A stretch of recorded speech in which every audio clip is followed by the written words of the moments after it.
Olá, pessoas! Tudo bem?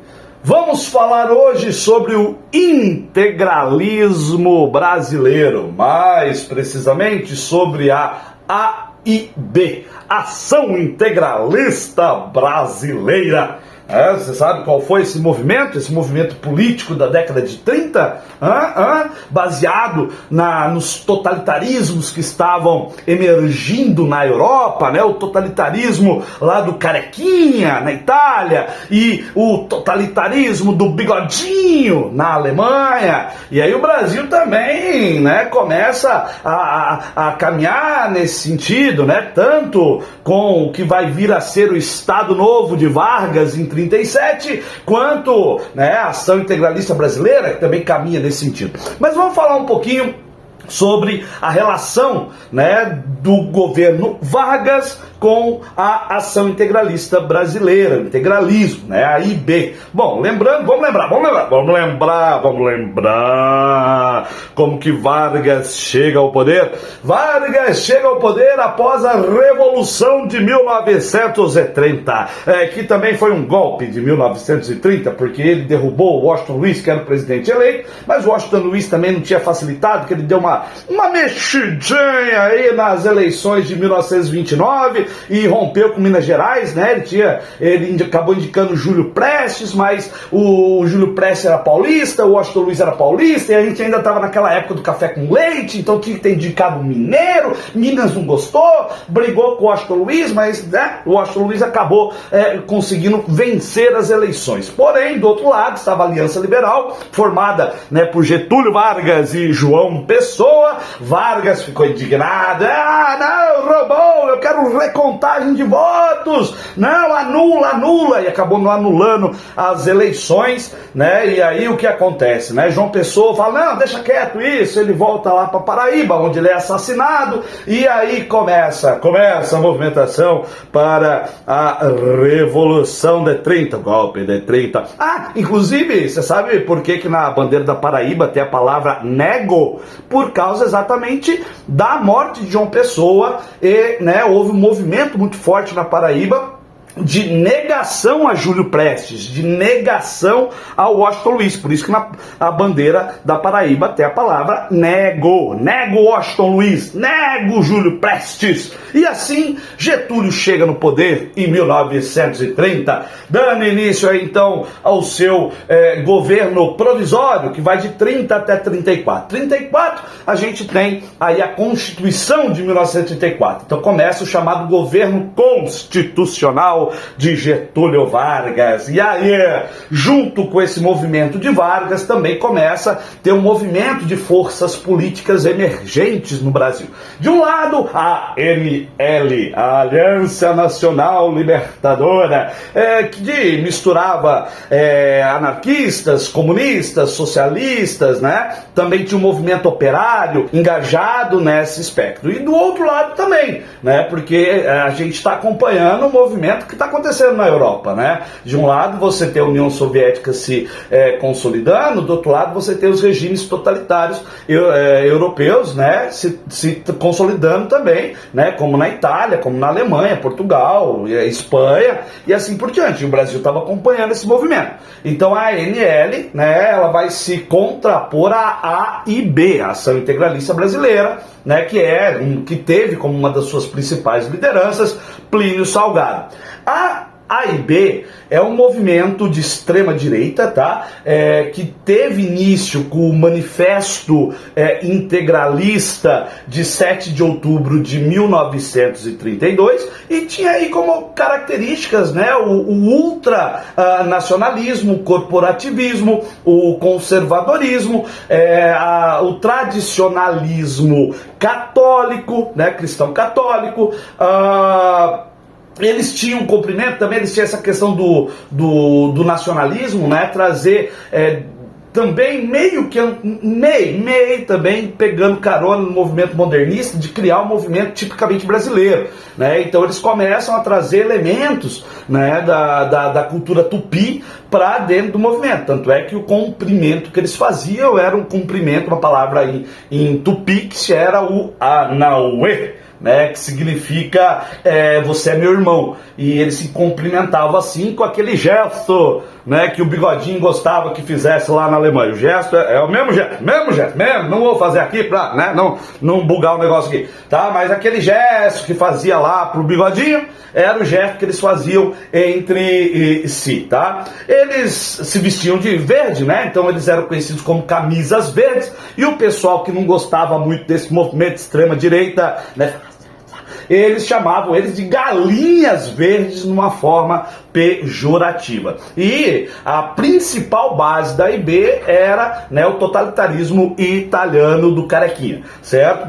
Eles se colocavam nesse ponto, né? Eles se colocavam contra o movimento totalitarista do Bigodinho lá na Alemanha, né? Porque eles eram, pelo menos teoricamente, eles eram contra o racismo, né? E contra a ideia da eugenia, né? Tanto é que eles tinham um slogan que era união de todas as raças, união de todas as raças e todos os povos, né? E o outro slogan que era muito utilizado pela AIB era o slogan Deus, Pátria e Família, dentro de uma ideia conservadora, moralista, cristã católica, tá? Né? Nesse sentido aí do slogan, né? Bom, a AIB, ela começa seus movimentos junto com a chegada de Vargas no poder, e eles vão galgando e vão ganhando força. Vai ter a juventude integralista, né? O integralismo. O Plínio Salgado é um intelectual, ele tem vários livros publicados de poesia e coisas e tal,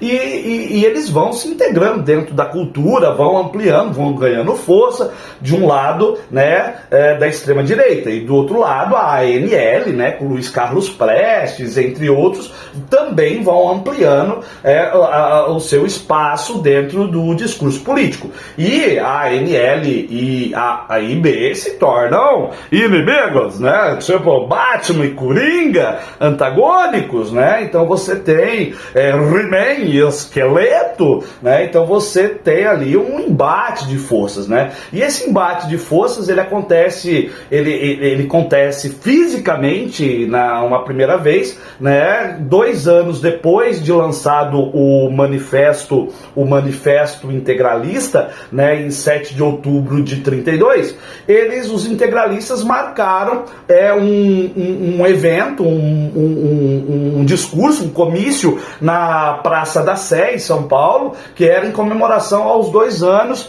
né, do manifesto integralista. E eles foram lá em peso para a Praça da Sé, tal, né, para enaltecer as ideias integralistas, tal.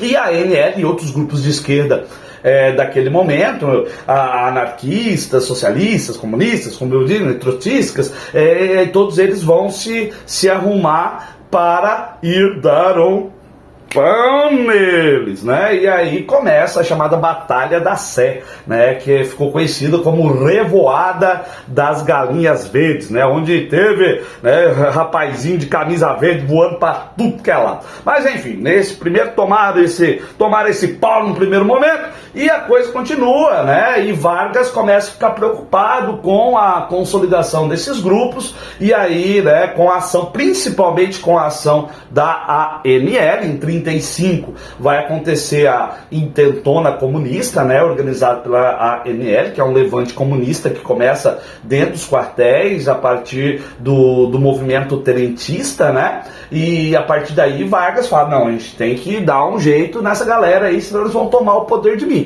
Aí logo depois, né, em 36 para 37, é apresentado o Plano Cohen, que era um suposto plano de invasão comunista ao Brasil e tomada de poder e anexação do Brasil à União Soviética, que depois descobriram que era falso. Vargas mandou fazer um relatório falso, só para justificar o golpe, né? O golpe de 1937, que é a criação do Estado Novo, o que é engraçado, porque ele deu um golpe nele mesmo. Ele tinha entrado com um golpe em 30, e agora em 37 ele dá um novo golpe, né? Então é golpe em cima de golpe, dado pela mesma pessoa. Esse Vargas, né? Muito bem, muito bem. Começa o Estado Novo. E o Estado Novo, ele é um Estado baseado na ideia totalitarista dos Estados europeus. Tanto é que Estado Novo já existia em Portugal, que era o Estado Novo português, de Antônio Salazar, que era baseado lá no movimento totalitarista italiano do Carequinha, certo? E ele traz para o Brasil essa ideia, que é o Estado Novo brasileiro, certo? A partir daí, ele começa a ter várias medidas autoritárias. Entre elas foi o quê? Ele proibiu a qualquer partido político. Ele extinguiu os partidos políticos, né? Até mesmo dele. Não tinha mais partido político no Brasil. Só Vargas era uma liderança política. Não tinha mais... teve até inclusive a cerimônia de queima das bandeiras dos estados para ficar só a bandeira brasileira. Então, o Vargas, ele começa efetivamente de 37 a 45 um movimento dentro dessa ideia totalitarista, adequando aqui para a realidade brasileira. E nesse momento ele proíbe todos os partidos, todos os movimentos políticos, entre eles a e B. E aí a galera do integralismo começa a ficar revoltado com o autoritarismo de Vargas, e eles vão organizar um levante, o Levante Integralista de 11 de maio de 1938, onde 80 integralistas atacam o Palácio de Guanabara para derrubar Getúlio Vargas. Mas foi uma derrota, eles não deram conta nem de chegar perto. Foi um fracasso a ação. Resultou em 7 mortos, e logo depois 7 mortos e uns 30 feridos, se não me falha a memória, e logo depois Vargas faz o contragolpe, ele começa uma perseguição ao integralismo, Então aí você vai ter uma porção de gente que vai ser fuzilada com a acusação de terem sido traidores da pátria, outros 1.500 integralistas vão ser presos, Então o movimento ele vai ser debelado ali por Vargas nesse momento, depois do levante integralista de 11 de maio de 38, E aí, mas o integralismo, ele não morreu naquele momento, O integralismo que defendia a propriedade privada, o resgate da cultura nacional, a questão do moralismo cristão católico, o ultranacionalismo, e principalmente o princípio da autoridade da hierarquia, tudo muito parecido lá com o regime totalitário do Carequinha lá na Itália, ele se manteve. Inclusive hoje existe ainda uma movimentação integralista no Brasil, existem grupos que ainda tentam manter viva a ideia do integralismo, certo? Então não se colocou fim a essa ideia autoritária e antiliberal, antidemocrática, que é o movimento integralista brasileiro. Embora tenha algumas pessoas que defendem, que falam que não é nada disso, que não nem está próximo do movimento totalitário europeu, mas se você olhar todos os elementos e a forma dos discursos, fica meio difícil sustentar essa ideia que não tem relação, Mas existe o pessoal que defende essa ideia. Tranquilo? E aí, gostaram? Curte, comenta e compartilha. Valeu, pessoas! Até mais!